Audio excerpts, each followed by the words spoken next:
How much? How you guys doing? How's everybody? Do it. I mean, you guys are used to practicing and traveling immediately. You're used to flights and weird sleep schedules and all that stuff, but this is a little different. I guess, moving forward, like how do you sort of account for the time difference, the long flight, maybe even going into tomorrow and all that? Yeah.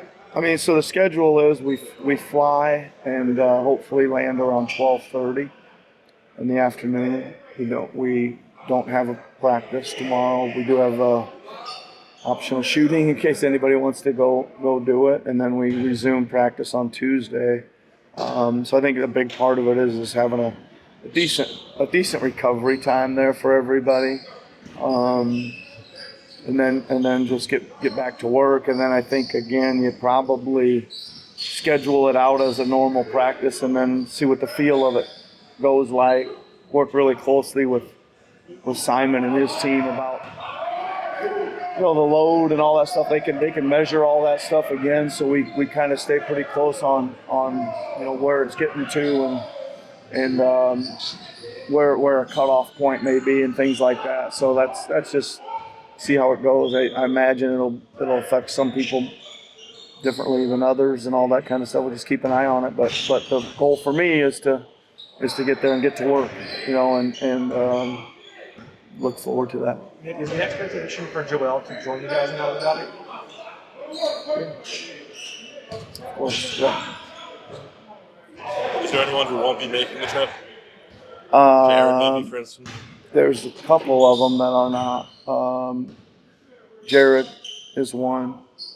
Well, we're still in contract negotiations or whatever we are with another one, so not joining us either. No, it's not.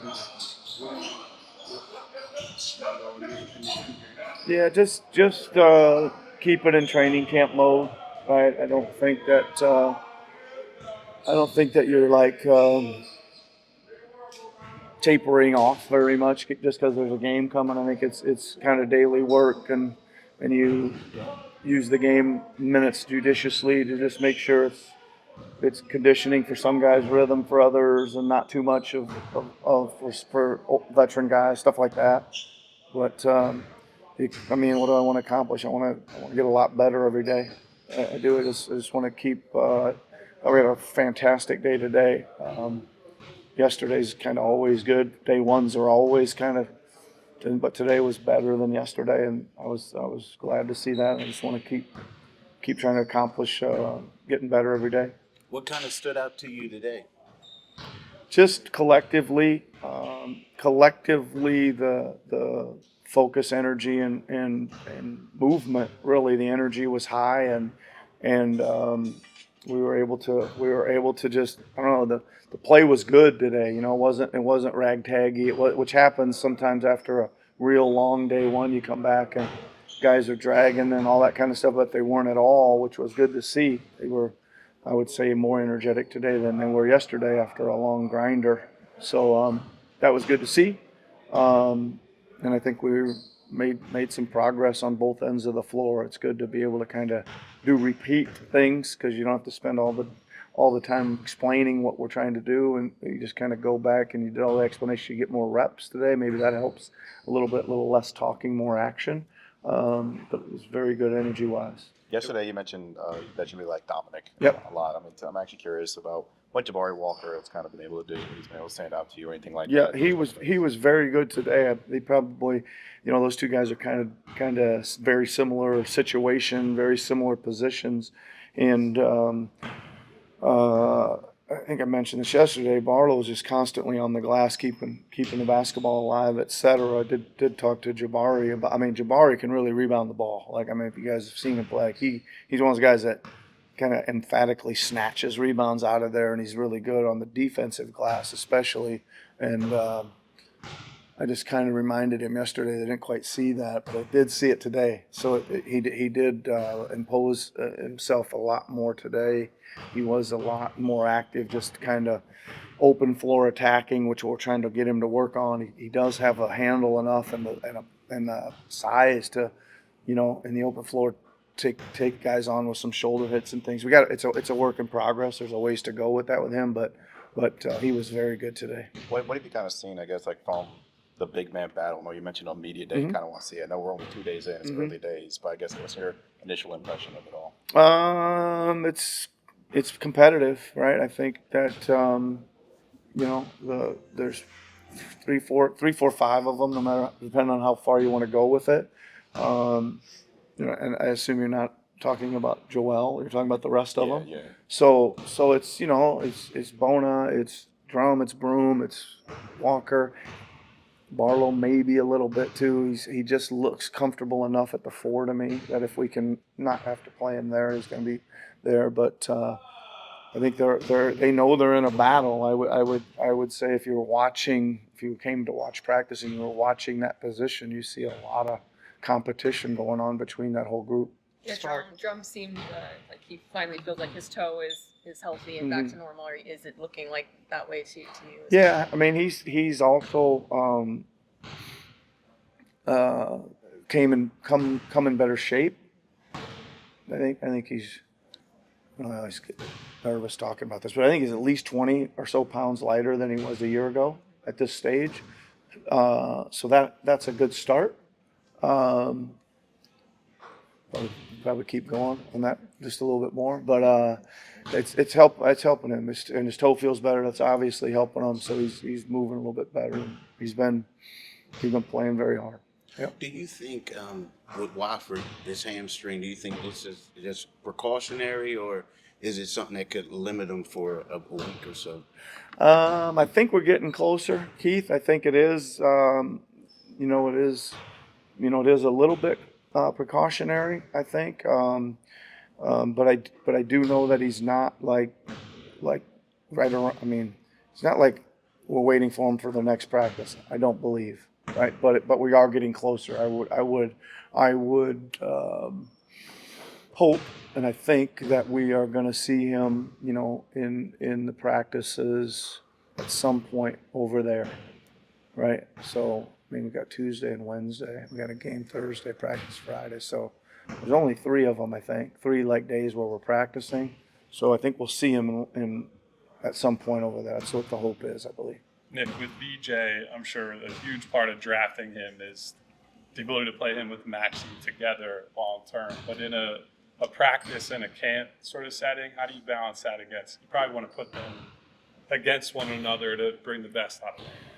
Yeah, I think first part of your thing is really right. I think we do have to spend a lot of time with them together just to develop the chemistry. I think they'll be together a lot.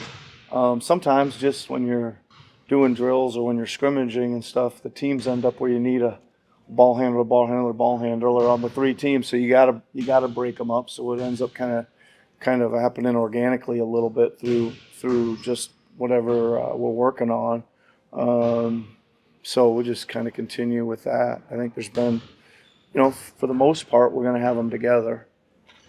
But there is a good 40% of practice when they're going at it, and they like to go at it after practice, stuff like that too. So that's good to see too. Yeah. Nick, on Friday, a lot was said about these no foul scrimmages in the offseason that they were running. I guess did you see any of those? Did you have any recollection of those? I might have been reffing some of those, but I'm not sure. I'm just kidding.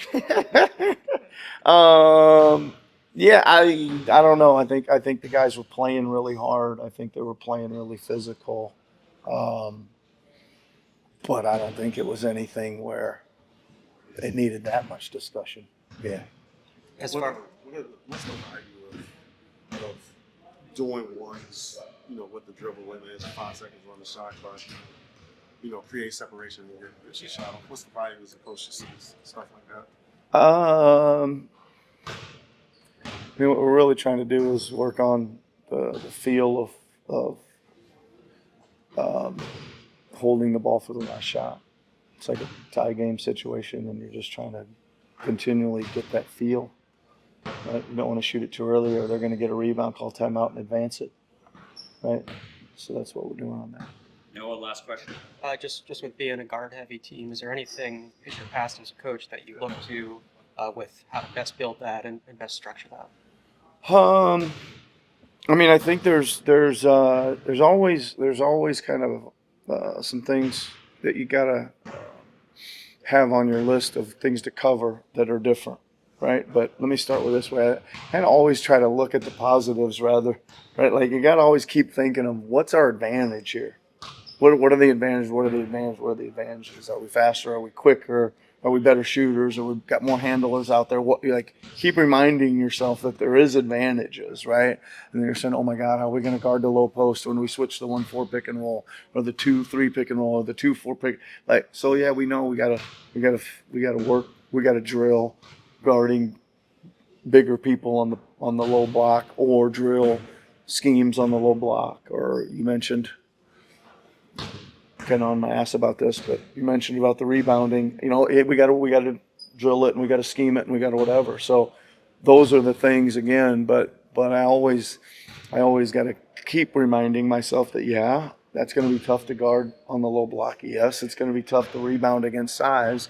But you know, can we pull them away and get more space? Can we get more threes because they're too slow for us? And I don't know. Can we go around them in offensive rebound? Whatever those things are, um, and mostly I think it's just make sure we put some thought into it.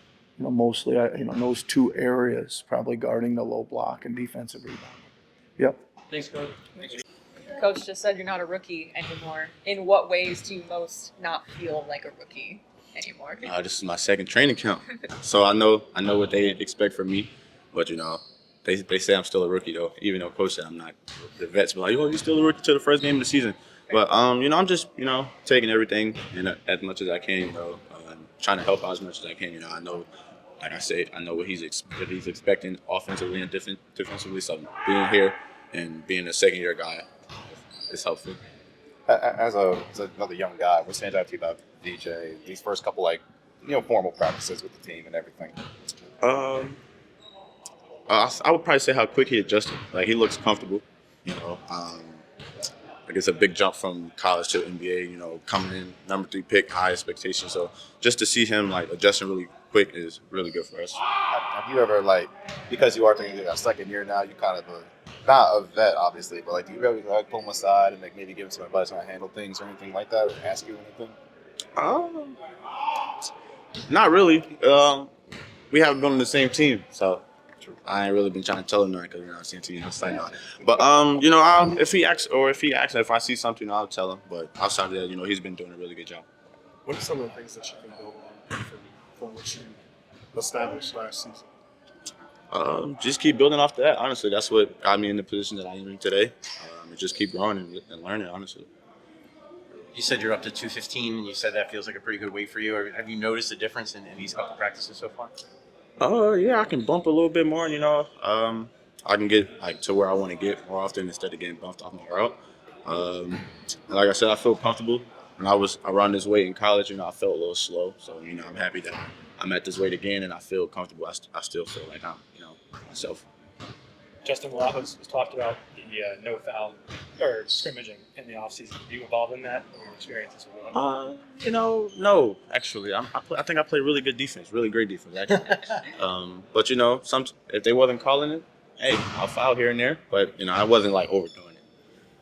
This is obviously a unique setup for camp where you have 2 practices here, and now you guys are about to literally get on a super long flight. Just what do you anticipate this week is going to be like? Just that flight, the time change, being in a brand new country, all that stuff. It's a experience that I'm looking forward to. This is my first time traveling overseas, so I'm looking forward to that, and I'm looking forward to continue building with our team chemistry, and just getting better, and then playing the Knicks out there and just learning from that, and just learning from that, honestly. Overseas period, first time. Yeah, and just I guess enjoying it, honestly. What's the longest flight you've been on before this one? This is the longest flight I've been on. But I mean, before that, what's the longest flight up to now? I don't know. I'm trying to think. I'm trying to sit here and think. How long is I don't know. Probably no. I wouldn't say the Bahamas. I don't know. Like across the country, maybe. No. Or training. LA. Yeah, LA is probably the longest flight. Yeah. Justin, when you talk about expanding your game, growing your game, are you talking about more so expanding in areas like ball handling, for instance, or kind of perfecting areas that you really showed off last year, like shooting, the defensive? Ball handling, just perfecting stuff like my shooting, my defense, the stuff that's going to contribute to us winning. So that's really something I've been like really focusing on, honestly.